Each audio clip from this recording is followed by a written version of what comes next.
جو رمضان کی آخری اشرا میں مشہور حدیث ہے سنن ترمذی وغیرہ کی، جو عام بھی ہے تھوڑا سا خاص بھی ہے، لیکن اس میں عام پہلو بھی ہے کہ عائشہ رضی اللہ تعالی عنہا فرماتی ہیں کہ میں نے اللہ کے رسول صلی اللہ علیہ وسلم سے پوچھا کہ اگر مجھے اندازہ ہو جائے کہ آج کی رات یہ قدر کی رات ہے تو میں کیا کروں؟ کیونکہ قدر کی رات آپ جانتے ہیں کہ 10 دن ہوتے ہیں، ان کی جو طاق راتیں ہیں یعنی 21ویں 23ویں 25ویں 27ویں 29ویں، یہ قدر کی طاق راتیں ہیں، انہی میں سے کوئی ایک رات طاق رات ہے، اور یہ کوئی مخصوص رات نہیں ہے۔ ایسا نہیں کہ 21ویں ہے، ایسا نہیں کہ 23ویں ہے، ایسا نہیں کہ 25ویں، ایسا نہیں کہ 27ویں ہے، ایسا نہیں کہ 29ویں، بلکہ یہ پورے سال میں گھومتی رہتی۔ کبھی 21ویں کو صحیح مسلم کی دلیلیں موجود ہیں، حدیثوں کی دلیلیں موجود ہیں، یہ کبھی 21ویں کو ہو سکتی ہے، کبھی 23ویں کو ہو سکتی ہے، کبھی 25ویں کو ہو سکتی ہے، کبھی 27ویں کو، کبھی 29ویں کو۔ اور بعض لوگوں کا یہ کہنا، اشارہ کر رہا ہوں کہ بعض لوگوں کا یہ کہنا کہ نہیں 27ویں کو یہ غلط ہے، اور اس کی تردید بہت سارے علماء کرام نے کی ہے۔ ابن حجر رحمہ اللہ نے تمام اقوال کو جمع کرنے کے بعد خلاصہ یہی کہا جو امام بخاری نے باب قائم کیا ہے کہ رمضان کی 10 راتوں میں سے طاق راتوں میں جو ہے شب قدر کو تلاش کیا جائے گا۔ تو یہ واضح بات ہے کہ طاق راتوں 5 راتوں میں سے کوئی رات جو ہے وہ طاق رات ہے۔ باقی جو 27ویں کی بات کی جاتی ہے اس کے دلیل میں بہت ساری دلیلیں، وہ موقع نہیں ہے اس کی تردید کے لیے۔ تو اب جو ہے خاص یہ ہے کہ ہمیں جو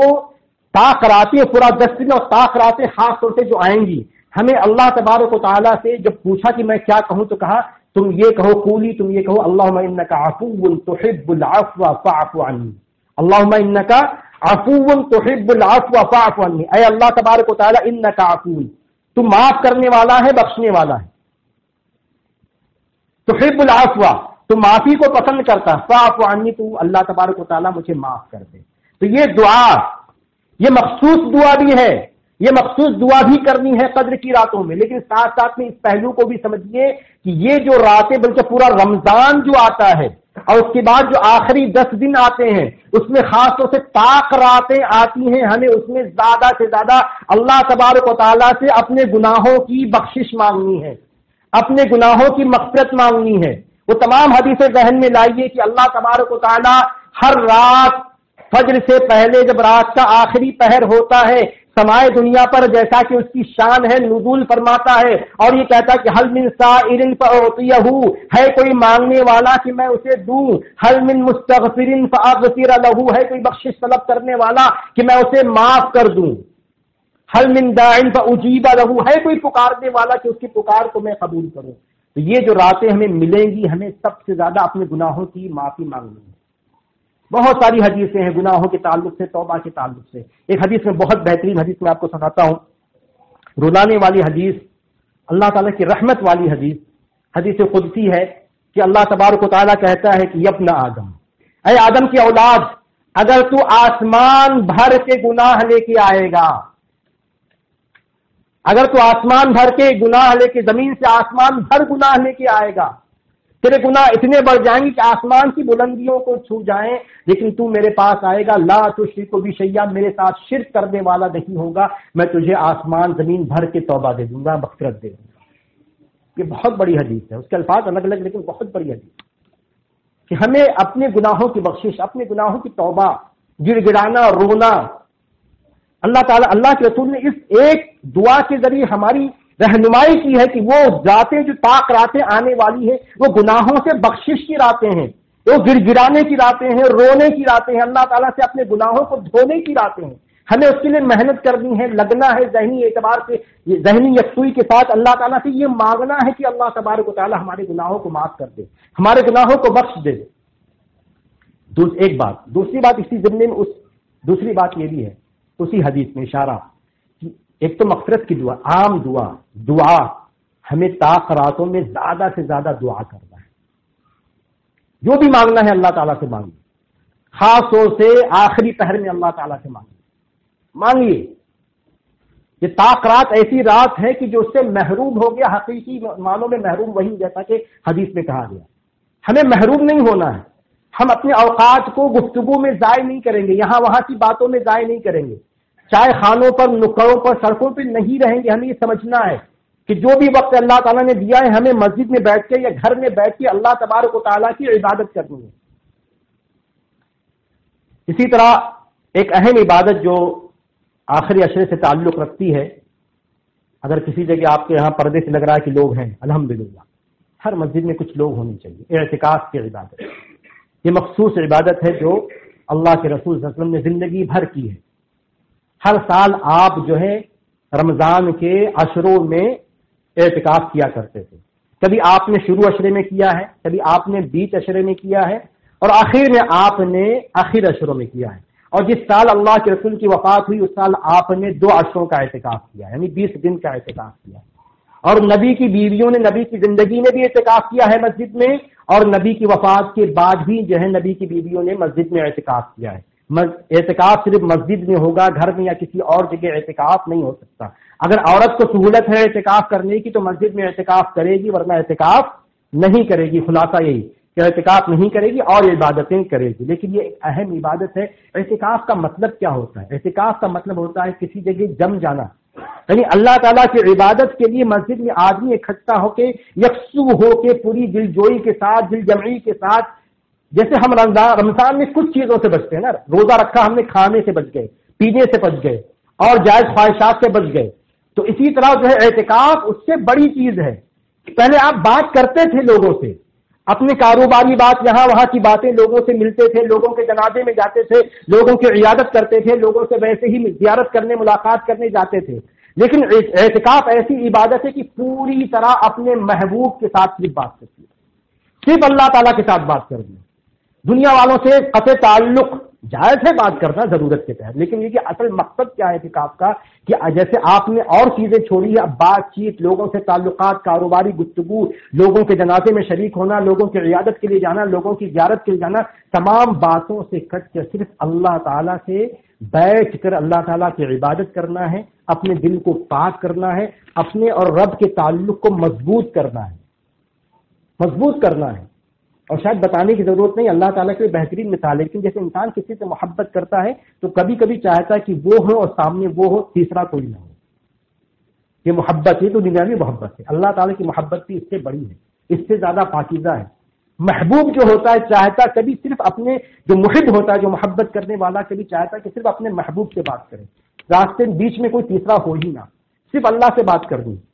کیونکہ دینے والا اللہ تعالیٰ ہے۔ پریشانی ہے، ذہنی پریشانی، تمام پریشانیاں اگر کوئی دور کر سکتا ہے، میری تنگیوں کو جو مٹا سکتا ہے، میری ذہنی پریشانیوں کو، میری تمام چیزوں کو، برائیوں کو، میں گناہوں سے پریشان ہوں، رب میرے گناہوں کو جو مٹا سکتا ہے، مجھے جو جنت کی راہ پہ لگا سکتا ہے، نیکیوں کے راستے پہ لگا سکتا ہوں، میرا رب ہے۔ انسانوں کے دن اللہ تعالیٰ کی 2 انگلیوں کے درمیان ہے، یقلبھا کیف یشاء، اللہ تعالیٰ جیسے چاہتا ہے انسانوں کے دلوں کو الٹتا پلٹتا رہتا ہے۔ یا مقلب القلوب ثبت قلبی علی دینک، اے دلوں کو الٹنے پلٹنے والے میرے دل کو اپنے دین پر جما دے۔ یہ کون مانگے گا؟ کس سے مانگے گا؟ کب مانگیں گے؟ جب دنیا کی آلائشوں سے پاک رہیں گے، جب گفتگو اللہ سے بات کریں گے۔ اللہ تعالیٰ بہت زندگی، 40 سال زندگی گزار چکا، 50 سال گزار چکا، بہت کچھ دیکھ چکا، 60 سال ہو گئی، اب موت قریب ہے، سامنے کا انجام نظر آ رہا۔ اللہ تعالیٰ اب تو نیک بنا دے، اب تو گناہوں سے بچا لے، اب تو سیدھے راستے پہ لگا دے، اب تو کچھ میں بن جاؤں۔ یہ تمام باتیں، یہ میری ضرورت ہے، آپ کی ضرورت۔ ہم کریں گے اللہ تبارک و تعالیٰ سے بات، یہ اعتکاف کا یہ مقصد ہوتا ہے، اعتکاف کا یہ مقصد ہوتا ہے۔ اور اسی طرح اپنی بات کو ختم کرتا ہوں، اللہ تعالیٰ سے دعا ہے کہ اللہ تعالیٰ ہمیں کہنے سننے سے زیادہ عمل کرنے کی توفیق عطا فرمائے۔ اقول قولی ھذا واستغفر اللہ لی ولکم ولسائر المؤمنین فاستغفروہ انہ ھو الغفور الرحیم۔